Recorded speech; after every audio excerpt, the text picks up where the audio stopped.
बिस्मिल्लाहिर्रहमानिर्रहीम। अस्सलाम वालेकुम। प्रोग्राम इख्तिलाफ राय के साथ में फारक आदमी खान साहब बच गए, भाग गए।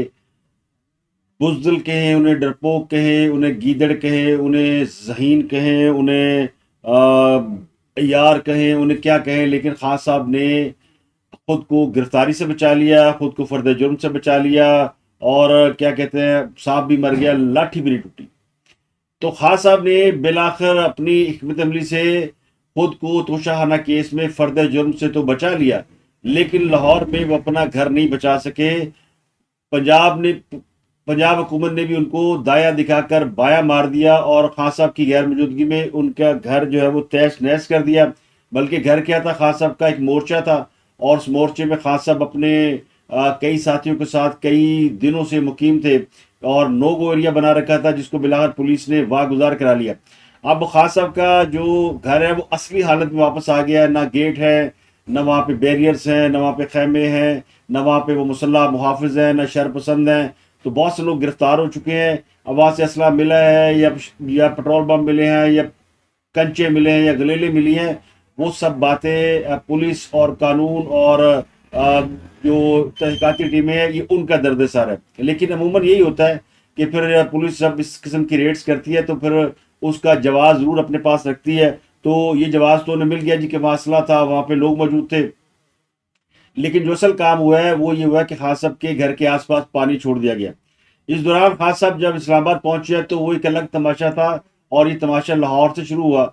और लाहौर से जब खान साहब पहुंचे पिंडी के करीब, तो उन्हें इस बात का अंदाज़ा हुआ कि शायद उनको गिरफ्तार करने के लिए ट्रैप बिछाया गया। और ये सारी कॉन्स्पिरेसी है ट्रैप की, ये उनके जो सोशल मीडिया के लोग हैं वो फैला रहे थे। और सोशल मीडिया पर एक तूफान बरपा था कि खान साहब इस्लामाबाद ना जाना, फड़े जाओगे। और खान साहब भी रास्ते में कह रहे हैं कि मुझे इल्म है कि मुझे पकड़ लिया जाएगा। और उन्हें जब खबर मिली कि उनके घर पर रेड हो गया है और पुलिस ने वहाँ पर उनके घर में घुस गई है और वहाँ तोड़ फोड़ कर रही है, ये लोगों पकड़ रही है, तो फिर उनको ये तो यकीन हो गया कि आज जोड़ा ने खैर नहीं।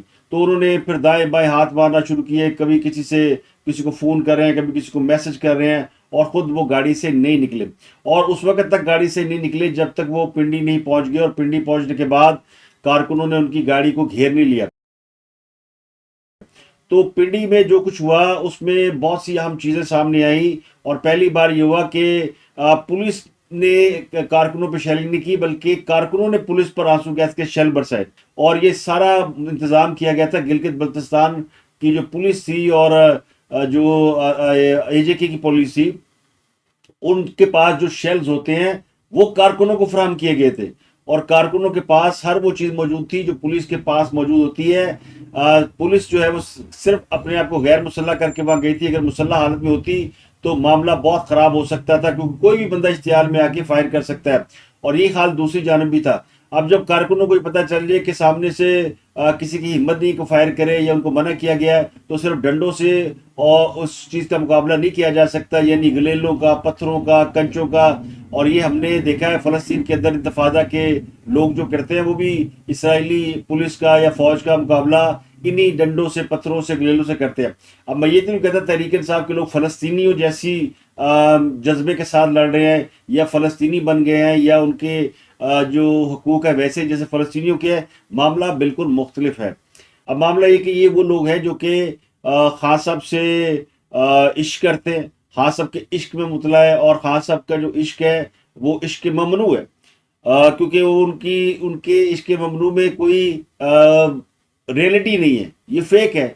और लेकिन लोग बिलीव करने को तैयार नहीं। और जिस तरह खान साहब की गाड़ी पे लोग दीवानावार लेट जाते हैं और जिनको ये समझ नहीं कि खान साहब बुलेट प्रूफ गाड़ी के अंदर है, उनको खुदा ना खास्ता कोई भी चीज़ हिट करेगी तो वो सेफ रहेंगे, इसके बावजूद वो बुलेट प्रूफ गाड़ी को नाकाफी समझते हुए खुद उस पर लेट जाए। तो फिर ऐसे लोगों की मेंटेलिटी का क्या कहना। अब इसको ये कहा जा सकता है कि खान के लोग दीवानावार हैं। अब क्या पूरा मुल्क खान की इस मोहब्बत में गिरफ्तार है, तो उसका जवाब यकीनी तौर पर नफी में। तो खान साहब जो हमेशा हाइडआउट में रहे हैं, वो जहाँ भी रहे, बनी गाला जैसे, वो कभी भी ऐसी जगह पे नहीं रहते जो पब्लिक प्लेस हो। बनी गाला घर भी उनका आइसोलेट, जब वो ईवान वज़ीर-ए-आज़म में थे तब वो भी उनको वहाँ भी उन्होंने हाइडआउट बना रखा था। और फिर उन्होंने ज़मान पर लाहौर को अपना हाइडआउट बना रखा था, क्योंकि बनी गाला की रहायशगाह के बारे में उनकी अहलिया का ये एतकाद था कि अब वो उनके लिए रहने के काबिल नहीं रही, मनूस जगह हो गई है, उस वहाँ पे नहुसत फैल गई है और शायद कोई ऐसा गलत काम हो गया जिसकी वजह से खास साहब की वजारत उज़्मा चली गई है, तो वो घर उन्हें छोड़ना पड़ा। खैर ये बातें तो किसी और को भी हो सकती है, लेकिन जो असल मामला था वो था इमरान खान साहब की जुडिशल कॉम्प्लेक्स में पेशी का, जहाँ पे उनमें फर्द जुर्म आयद होनी थी। तो खान साहब ने बड़ी महारत से वहाँ पे ऐसा माहौल पैदा किया कि वहाँ पे जी कारकुन मुश्तिल हो गए हैं, मेरे कारकुन अंदर नहीं जाने दे रहे, मेरी गाड़ी रोक ली है। हालांकि गाड़ी गेट के बिल्कुल सामने थी और वो खान साहब चाहते तो जरा सा दरवाजा खोल कहते पीछे हटो, गाड़ी अंदर जाने दो, लेकिन खुद खान साहब इशारे कर करके ये काम करवा रहे थे। तो खान साहब चाहते ये थे कि वो अदालत के अंदर ये तासुर दे कि जैसे बाहर बड़े कारकुनान हैं और उनको अंदर नहीं आने दे रहे, वैसे वो पहुंच गए हैं। और वो कहते हैं ना आगे से सुभान अल्लाह, जज साहब वो उनकी वो भी खासे आज घबराए हुए थे, इसलिए कि उनकी जो अदालत थी वो तो कचहरी थी एफपेट, लेकिन उन्होंने बताया कि आज आपने जुडिशल कॉम्प्लेक्स में जाके केस की समाअत करनी है। तो जज साहब को भी अंदाजा हुआ कि मुलजम बड़ा पारा है भाई, मुलजम इतना हल्का नहीं जिसको हल्का ले रहे हैं, और उसके हमने वारंट गिरफ्तारी जारी किए हुए हैं। तो जज साहब ने पहला काम तो ये किया, उन्होंने कहा जी इमरान खान साहब आ गए हैं।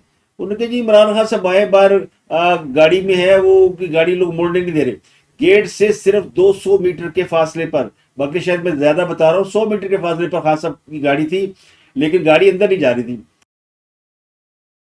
हाँ, सबको ये डर था कि अगर वो अकेले गाड़ी के अंदर गए तो अंदर उनसे उन्हें पकड़ लिया जाएगा और उनको गिरफ्तार कर लिया जाएगा और जज के सामने पेश ही उन्हें दिया जाएगा, या पेश भी होगा तो जज कुछ नहीं कर पाएगा।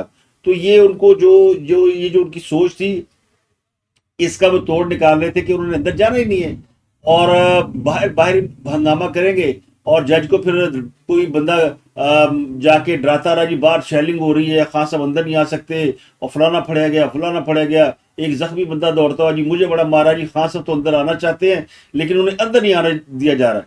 अब जज के पास कौन सा टेलीविजन लगा हुआ था, जज साहब बस बातें सुनते रहे, कहते ओहो अच्छा चले वेट कर लेते हैं, इमरान खान साहब आ जाते हैं तो समाज शुरू कर लेते हैं। फिर जज को कहना पड़ा जनाब हाजिरी लगवा लें, फिर साहब की साहब आए हुए हैं तो उनके पास रजिस्टर ले जाए, हाजिरी ले जाए। हाजिरी लगवाई, 2-3 मरतबा कह जी वो जी वहाँ जा नहीं सकते जी, बड़ा हजूम है जी, बड़ा हंगामा हो रहा है जी और वहाँ तो शेलिंग हो रही है। और फिर 1-2 आंसू गैस के शेल जो है अदालत के करीब फेंके गए। पुलिस ने आंसू गैस नहीं चलाई, पुलिस ने लाठियां नहीं चलाई, बल्कि उल्टा लाठियां खाई और ये मंजर जो है पूरे पाकिस्तान ने देखा है। लेकिन लग यूं रहा था जैसे कि पुलिस ने कारकुनों के ऊपर अटैक किया, तो ये बाकायदा कारकुनों ने पुलिस के ऊपर हमला किया हुआ था और फिर उसी तरह जुडिशल कॉम्प्लेक्स का गेट भी तोड़ दिया गया। तो जज साहब ने कहा कि हूं तो मारे गए तो असी भी लगे जावांगे, हालांकि अंदर एफसी मौजूद थी। तो फिर कहा गया जी कि जाएं माँ बदौलत जिले लाई से जनाब आप साइन करा लें और उनको भेजी गई फाइल और पता चला जी वो चीफ ऑफ स्टाफ गिरफ्तार हो गए हैं शिबली फराज साहब। वो बाहर इमरान खान गाड़ी पे खड़े होके धींगा मुश्ती कर रहे थे या कुछ लड़ाई लुड़ी कर रहे थे। तो वहां पे जब कारकुनों का झगड़ा हुआ पुलिस के साथ तो किसी के हाथे वो चढ़ गए तो उन्होंने पकड़ के गाड़ी में डाल लिया। लेकिन जब पुलिस जज साहब को बताया गया तो जज साहब ने कहा जी शिबली फराज साहब को लाएं। उन्हें बुलाया गया तो वो उन्होंने कहा जी मुझे तो पुलिस ने पकड़ लिया था। तो उन्होंने कहा कि आप खान साहब की हाजिरी लगवा लें और वो तशरीफ लाए हुए हैं तो किसी तरीके से उनकी जो है वो हाजिरी लगवाएं। तो उन्होंने कहा जी कि एसपी को साथ कर दें। तो एसपी साथ गए उनके और फिर एसपी गए फाइल लेके इमरान खान साहब साइन कराने, तो पता चला कि वो तो वहां तक जा ही नहीं पाए और ना फाइल मिली ना साइन हुए। तो एसपी बेचारा खाली हाथ अदालत में वापस आ गया। अब एसपी अगर ये कहता है जी कि मैं साइन नहीं करा सका तो जज साहब उसे कहते कि आप निकम्मे हैं और हो सकता है उन्हें सस्पेंड भी कर देते। तो उसने भी ये एक्सक्यूज इख्तियार किया कि जनाब हमने इमरान खान के दस्तखत करा लिए हैं लेकिन फाइल नहीं मिली। और चूंकि इस एसपी के साथ बैरिस्टर गोहर गए थे तो पीटीए के वकील ख्वाजा हारिस ने बताया कि ये शख्स बार बार बयान बदल रहा है यानी एसपी, और जो कुछ ये कह रहा है इसका बयान रिकॉर्ड करें, ये समझता है बच जाएगा, हम सुप्रीम कोर्ट तक जाएंगे। ये शख्स समझता है कि इसके पीछे बहुत बड़े बड़े लोग हैं। यानी वो जो फाइल गुम हुई थी उसका मुद्दा एफसी की तरफ वो जो एसपी है उसके ऊपर डाल दिया गया। तो एसपी बेचारा घबरा गया और फादर जज ने कहा कि अच्छा ठीक है इसका भी हम हल निकालते हैं। जज साहब को सूरत हाल समझ आ रही थी जज साहब को पता था ये टोपी ड्रामा है, तो जज साहब ने कहा कि चले जी आप हलफ दे दें कि गेट पर इमरान खान की गाड़ी आई थी, वो मिसाल सुनो खाजे का गवाह। तो ख्वाजा साहब, ख्वाजा हारिस वकील गवाही दे रहा है कि जी मैं गवाही देता हूं मेरा मुवक्किल गाड़ी लेकर गेट पर आया था। तो उन्होंने कहा ठीक है जनाब आपकी गवाही होगी। तो ये गवाही दी ख्वाजा हारिस ने, जो इससे पहले भी ये अंडरटेकिंग दे चुके थे कि इमरान खान हर हालत में अदालत के सामने पेश होंगे। बाबर अवान जो उनके वकील थे उन्होंने भी दरखास्त ये दी थी कि जनाब बाहर से ही पहले ही कि जी वो इमरान खान की गाड़ी अंदर नहीं आने दे रहे तो गेट पे हाजिर लगवा दे। ये तय कर लिया गया था कि इमरान खान जुडिशल कम्प्लेक्स के अंदर नहीं जाएंगे, क्योंकि उनके जहन में ये चीज थी या उनको बताया गया था या उन्होंने खाका फैंटेसी कहते हैं ना, फैंटेसी उन्होंने बना ली थी कि जैसे मैं अंदर जाऊंगा मेरी अकेले की गाड़ी जाएगी, 10-12 वकला होंगे तो ये तो मुजाहमत नहीं कर सकेंगे, वकील कितने लड़ देने, तो ये मुझे पकड़ लेंगे। तो ये तय किया गया था कि जनाब गेट पे हाजिरी लगवाई जाएगी वरना हम वापस चले जाएंगे। तो जज साहब ने कहा ठीक है जनाब गेट पे हाजिरी लगाएं और भेज दें उनको वापस। तो ये सारा खेल हुआ और इसमें जो बार बार वहां पे अगर कोई कैमरा होता और फिल्म बनती तो बड़ा मजा आता है कि जैसे कोई बंदा अंदर सर वहां पे बड़ी फायरिंग हो रही है और बड़ी शेलिंग हो रही है, खास साहब तो अंदर आना चाह रहे हैं उनको अंदर नहीं आने दिया जा रहा। और फिर एफसी के एहलकार भी अंदर आए, उनका जनाब यहाँ तो हमारे ऊपर पथराव हो रहा है। और खान साहब के प्रिंसिपल सिक्योरिटी अफसर उमर वो भी अंदर आ गए, उन्होंने कहा जी कि देखिए मेरी तो चोट लगी हुई है। तो ख्वाजा हारिस ने कहा जी छड्डो सारियां गल्लां, पहले दसो कि ये केस आप सुन भी सकते कि नहीं सुनते, यानी इस केस के काबिल समाअत होने की दरखास्त पहले सुनी जाए। तो जज ने रिमार्क दिया कि क्या आप फिर दलाइल आज ही देना चाहते हैं या इस दरखास्त किसी और दिन रख लें। तो जज अब जफर इकबाल ने कहा कि अगली बार तो फिर अदालत जो है वो एफएड कचहरी में लगेगी। तो ख्वाजा जज साहब ने कहा कि अगली बार तो फिर अदालत वहां लगेगी जहां पे मैं बैठता हूँ, यानी एफएड कचहरी में। तो ख्वाजा हारिस ने कहा कि जब भी इमरान खान की हाजिरी होगी अदालत तब्दील होगी, यानी वकील को पता है कि इमरान खान जब भी आएगा एफएड कचहरी नहीं आएगा, उसको डेड श्योर है। और वकील इलेक्शन कमीशन ने कहा कि अदालत देख ले, फिर अगर वीडियो लिंक पे ले सकते हैं तो ले लें। ये आज इलेक्शन कमीशन के वकील को कहना पड़ा कि भाई इमरान खान को लेना है तो वीडियो लिंक की सहूलत देख ले कहां तक दे सकते हैं। तो फर्द जुर्म जो है वो इमरान खान साहब पर आयद नहीं हो सकी।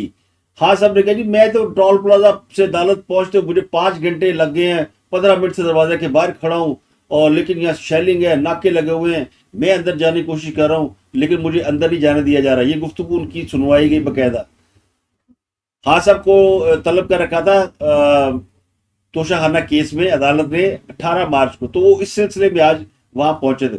तो ये सारी गुफ्तगू सब कुछ करने के बाद फिर आखिर वो कहते हैं ना मरता क्या ना करता, जज साहब ने कहा जनाब ये वारंट गिरफ्तारी जो नाकाबिल जमानत थे मनसूख, और फर्द जुर्म की जो तारीख है, ये फर्द जुर्म नहीं अगली तारीख है 30।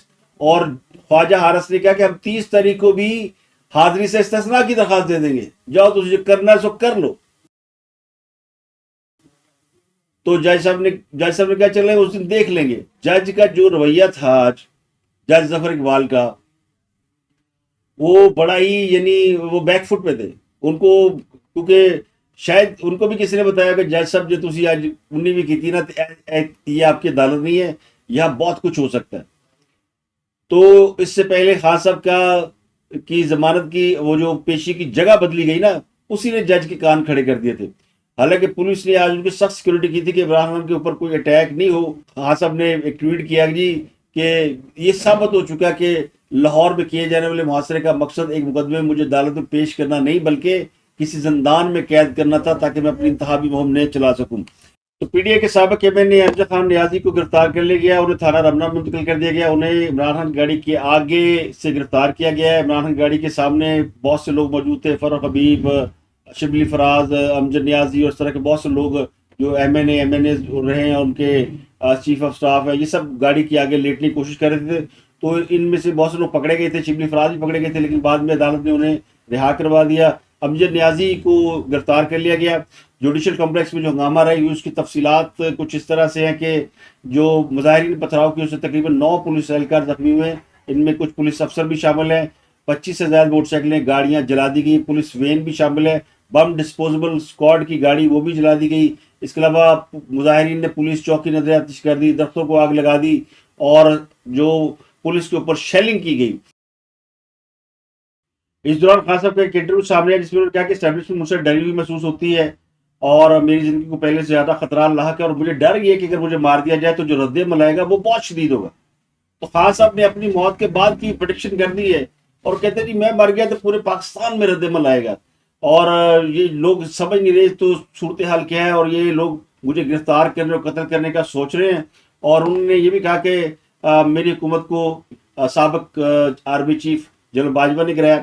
उन्होंने कहा जी मैंने अपनी कमेटी बना दी है, मेरे खिलाफ 94 मुकदमा दर्ज हैं। कोई असल मसला ये कि मुझे गिरफ्तार करने के पीछे हिकमत अमली ये कि मुझे इलेक्शन में हिस्सा नहीं लेने दिया। अब सवाल ये कि खान साहब वापस लाहौर में मुकीम होंगे या बनी गला में मुकीम होंगे, तो ये भी जिस कहने वाले कहते हैं कि वो लाहौर की रहायशगाह को ही तरजीह देंगे। उसकी वजह ये कि लाहौर में खान साहब ने अपना इंतखाबी कैंप लगाना है और वो इलेक्शन की तैयारी कर रहे हैं, तो ज़्यादा इम्कान ये कि वो लाहौर में हों। तो मरियम नवाज जो सारे दिन ट्वीट करती रही, उन्होंने कहा कि जनाब गीदड़ फर्द जुर्म और गिरफ्तारी के खौफ से हाजिरी लगाए बगैर अदालत से दुम दबा कर भाग गया है। तो खान साहब ने हाजिरी भी नहीं लाई है। तो आज जो है वो हुकूमत ने भी अपना मकसद हासिल कर लिया और खान साहब ने भी अपना मकसद हासिल कर लिया और अगले यानी कई दिनों तक खान साहब फर्द जुर्म के खौफ से आज़ाद हो गए हैं, लेकिन अब वो अपने घर की जो यानी अपने हाइडआउट की उन्हें तलाश है। तो खान साहब अगले दिनों चंद दिनों में अपना हाइडआउट जो है वो असर तरतीब देंगे या तलाश करेंगे और हुकूमत जो है उन्हें गिरफ्तार करने की नई हिकमत अमली बनाएगी। तो अब तब तक के लिए इजाज़त, अपना गिरदनवा के लोगों का बहुत ख्याल रखें।